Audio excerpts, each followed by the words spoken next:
the pension issue this year, it was interesting how that happened. We got some education in committee about pensions, and as a first year representative, first year in government operations, I found that that was really helpful to have an understanding of a deeper understanding of pensions. I sort of went in knowing what they were in a really elementary sense, but that felt really helpful. And then weeks down the road, when the pension plan from the speaker and others sort of came to committee, I was shocked at what I was looking at. So much of the messaging we had been given was like, don't worry, the treasurer's plan is just a starting point, like we're going to make it better. And what I saw was it was much, much worse. And then we started having some conversation. I quickly let teachers and state employees know that in the leadership kind of what was happening, but I learned about that pension plan alongside the public in my committee. It was not as if I had eyes in on it before it was made public. So, but I did quickly reach out to those union leaders to sort of let them know what was going on. And then as testimony was unfolding in my committee and I was starting to have more conversations, it came very, very clear to me that I had been given a really one-sided pension education. And so the next step that I took was to actually go and reach out to someone who had written an op-ed, really sort of naming that the conversation was really one-sided and who was a bit of a pensions expert, to give myself a much more well-rounded pension education, and all along sort of working alongside the unions to learn what it was that they needed and to really support them to know that there was someone in that committee and a handful of us in the building that were really there fighting for them. And it was a lot of inside outside organizing. There was a lot of conversation outside, really, how can I be supportive of you, and how can you as the union, as these two large state unions, push back and really use your people power to support what I'm saying inside the building. It was, I talked a lot campaigning about that sort of strategy of inside outside organizing, but it was actually pretty incredible to do it in the moment and really see it happen.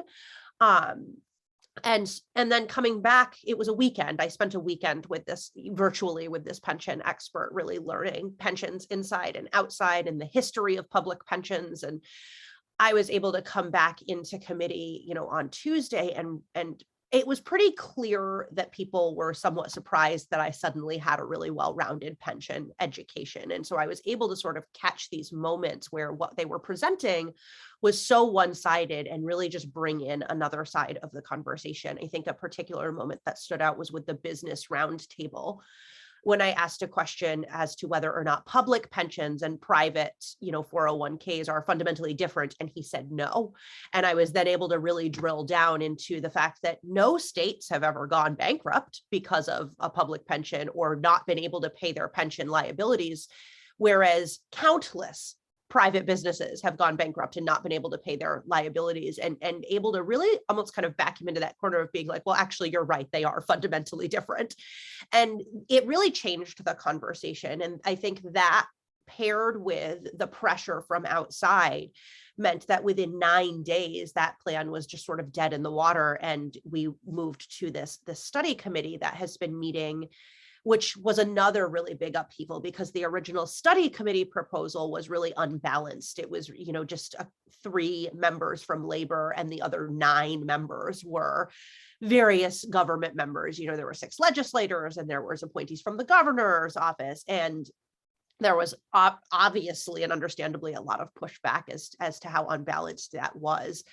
And while I wasn't really able to get what I needed within my committee, while organizing with Senate GovOps, we had a plan to push out what came out of, not to push out what came out of my committee, but we sort of quickly learned that was probably going to vote out of my committee on a vote of 9-2 in favor of this really unbalanced task force with a really narrow scope of what they were going to be looking at. The scope of what came out of my committee was that they were looking at how to decrease the growth in the ADEC, which is what we have to pay towards that.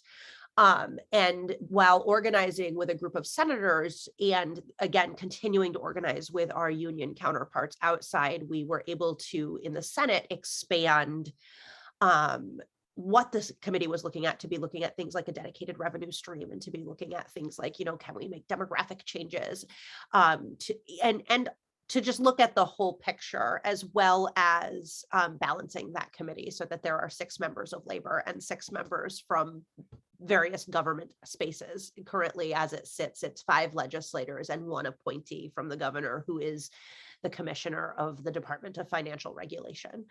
And just that balance started us off in a really different point, because we know that, if our members of labor really stick together, that we need one person from those government entities to side with labor to get a plan or a recommendation that's much stronger and more supportive of labor in the state.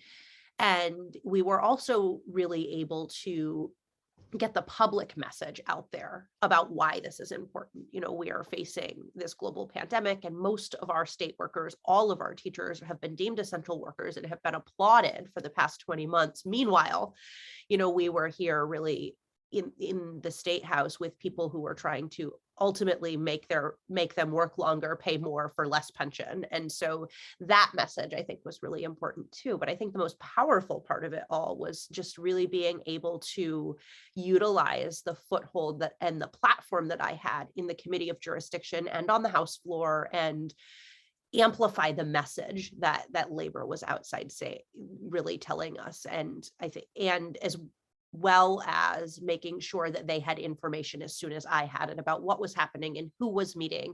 I think that allowed us to really put pressure on the system in a different way than if it had been one or the other. That both and strategy, I think, was incredibly powerful, and is why we stopped that plan in 9 days and got a balanced study committee, and are having really different conversations now than we were before. And I don't think the fight coming into this year is going to be easy to save the pension, but I think being in an election year will make it easier than it was last year. And we're already connected and organized. I've continued to meet with labor over the off session, and I've continued to follow the pension issue to sort of be much more prepared for what we're headed into in January.